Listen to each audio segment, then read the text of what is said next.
Seriously? Alright, no, orange. Orange. Thank you. The third time in a row for blue, so we gotta cut it off somewhere. Just yourself, alright. Trigonometric equations. When we notice that all these, always look for one of these things for two reasons. One, to remind you that what your range of answers can be in. The other thing is this will also tell you whether your answer needs to be in degrees or radians. Because in the examples from this is lesson 13 from the calc book, this case our answer needs to be in degrees. In this case, radians. In this case, degrees, degrees, degrees. They will change it up on you. Usually in math books, if the variable is theta, it's in degrees. If it's x, it's in radians. Usually it does not have to be that way. This book likes to throw you off, so do pay attention. This is using an x, but it's degrees. X, radians, x, degrees, theta, degrees. They like to mix it up, so pay attention. Equations like this start relatively simple. What you want to do is you want to get the equation to the place where you have one of your basic trig functions, sine, cosine, tangent. So whatever your basic trig function is, basic trig function of your variable equals a number. That's what we're looking for. Right now we have secant of x equals -2. So we're down to a trig function of a variable equals a number, but we want, and to make it easier on ourselves, we want one of the basic three. So secant is, what is secant? Secant is 1 over cosine. So I can, I'll do this in two steps. I can say that this is 1 over, I can spell cosine, 1 over cosine x equals -2. And what we'll do is we will take the reciprocal of both sides. So that cosine x equals -1/2. Now the question is, what angle or angles have a cosine of -1/2? Well, when we're considering all angles between 0 and 360, cosine is negative in 2 quadrants, so we need both of those angles. All students take calculus, so cosine is positive here, negative, and negative. What's my basic angle? What reference angle has a cosine of 1/2? 60 degrees. 60 degrees. So I'm looking for a 60-degree angle in quadrant 3, or quadrant 2 and quadrant 3.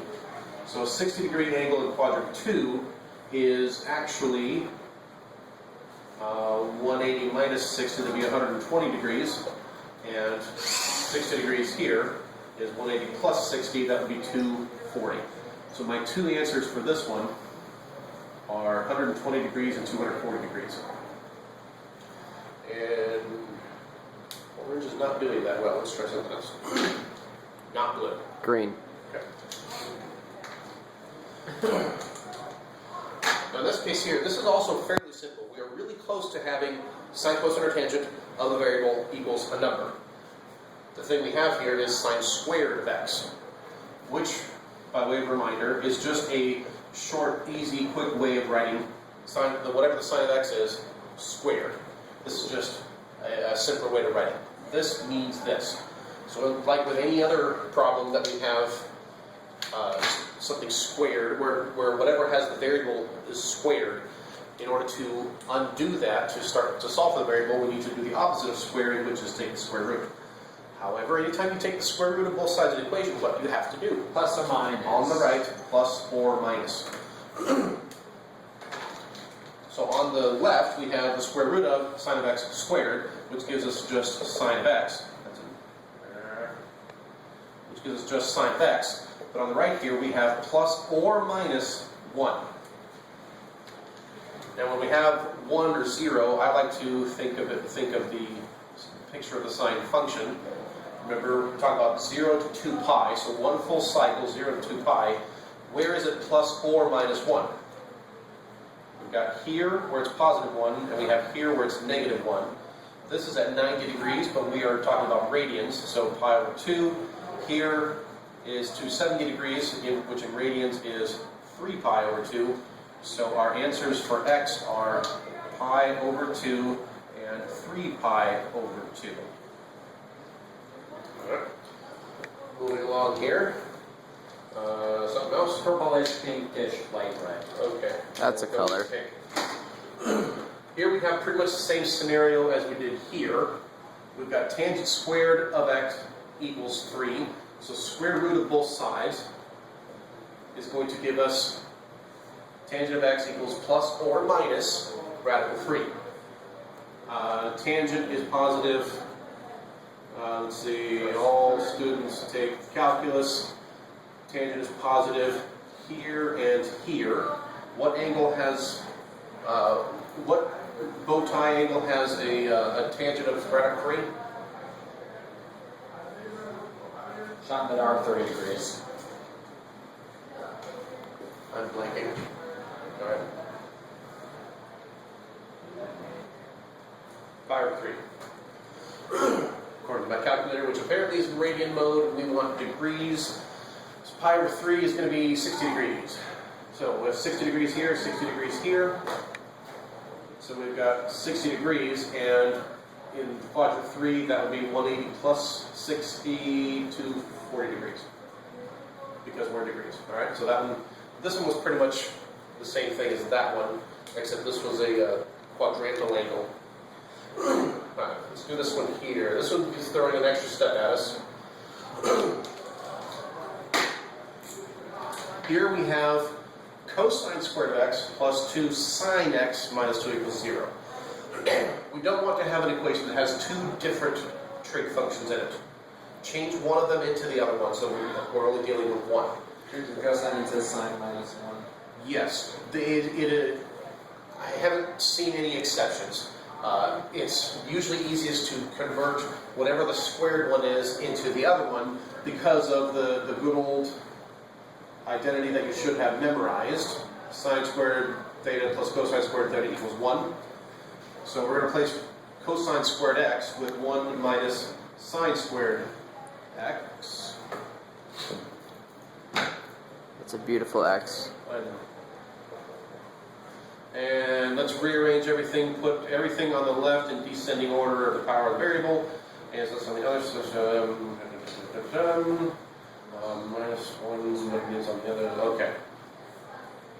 You guys should not be doing that much in your head. For now, just take my word for it. Basically, I put everything on the right because I had minuses. I put that on the right side to be sine squared x. This on the other side had to change sign. 1 minus 2 is negative 1. On the other side, it's plus 1. And then I just flipped the equation around. So what was on the right is on the left now. Here's a tip.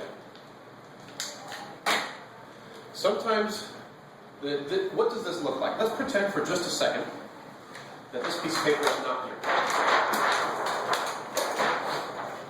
Let's pretend for just a second that, pick another letter, call it U, and let's define U as sine of x. Just because this looks complicated. Once you get the hang of it, you could probably do this like that, but let's do this for now. Let's call sine of x U. You know, some other letter.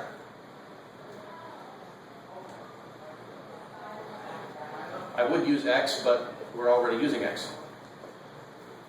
What we have here is just a basic quadratic equation that you've been solving for, what, like 3-4 years now? What we could do with this? We could factor it, right? I would hope you can factor it. What'd you say, 6? Yeah. Well, yeah, U. All right. Okay, so what do we have here? We've got our U, let's see, the product of these two numbers needs to be 1. The only way to get that is going to be 1, 1.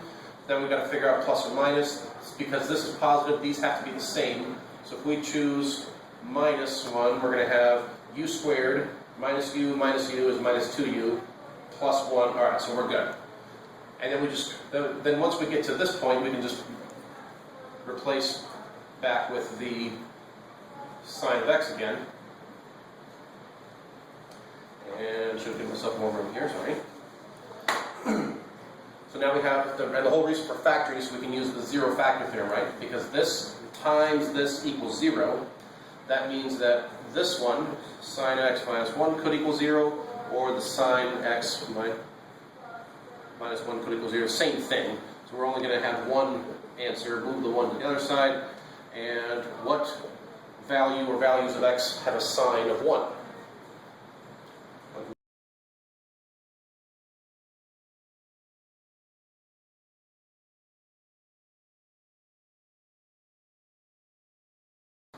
Alright, let's come back to that problem that I skipped.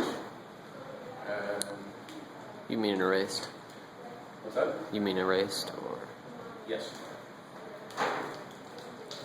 Potato, tomato. Torpedo? Yes, I said that on purpose. Most people either don't get it, don't catch it, or something. Alright, let's come back to this last example here. We have, let's see, first of all we're talking about theta, and we're talking about degrees. And so we've got 2 sine squared theta equals 3 plus 3 cosine theta. There we go. What haven't I used yet? Red and black. Red? Black? Sure. Yep, whatever. Okay. So here we got this. Here we have the same issue that we did for this one, where we've got a sine squared and a cosine. So we're going to take this idea here, and we're going to replace sine squared theta with 1 minus cosine squared theta.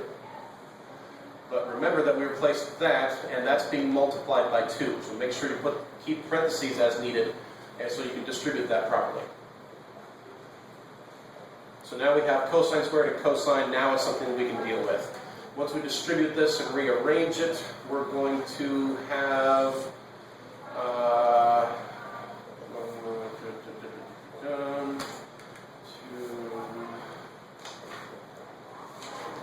there. Alright, once we have this, and again, I would strongly suggest that you not try to do this much in your head. And we have the same issue here. This looks awfully complicated with a cosine theta and a cosine squared theta. Let's do the same thing we did over here. Let's take cosine theta and call it u for just a second. And by just a second, I mean just for a couple of steps. So let's say 2 times u squared plus 3 times u plus 1 equals 0. And now it looks better to factor. On these problems, expect that you'll be able to factor. And let's see, we've got 2u squared. Just like when it's just 1u squared, 2u squared, and 3u squared. When the squared term has a coefficient of 2 or 3, because those are prime numbers, it can only be factored one way, with 1 and 2, or 1 and 3. You already know that it's going to be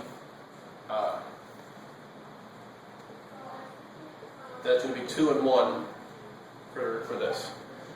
Now, the product of these two numbers needs to come out to this, positive 1. The only way to get that is with a 1 and a 1. And these signs need to be the same, either both positive or both negative. This product plus this product needs to be a positive 3u, so we're going to need pluses on both of those. And now that I've got it factored, now is a good time to go ahead and change u back into cosine theta. So then we have our zero factor theorem again, just like on the one over here. And with this equals 0, again, don't do this much in your head if you can avoid it. But since I'm the teacher and we're doing this in the interest of time, this one comes out to cosine theta equals -1/2. This one is cosine theta equals -1. Alright, this one here, where is cosine -1? At exactly 180 degrees. Cosine is -1 right here, 180 degrees, and we are working in degrees, so that works. So we've got theta is 180 degrees from this side of it. From this side, cosine is -1/2. Cosine is negative. All students take calculus. So cosine is negative in these two quadrants. What angle has a cosine of 1/2? 60. Yep. So we got 60 degrees here and here. So that means theta can be 60 degrees in quadrant 2 is 120. 180 minus 60, and 60 degrees in quadrant 3, 180 plus 60 is 240. So this problem ends up having 3 answers. And there's your rundown on trigonometric equations. Yay.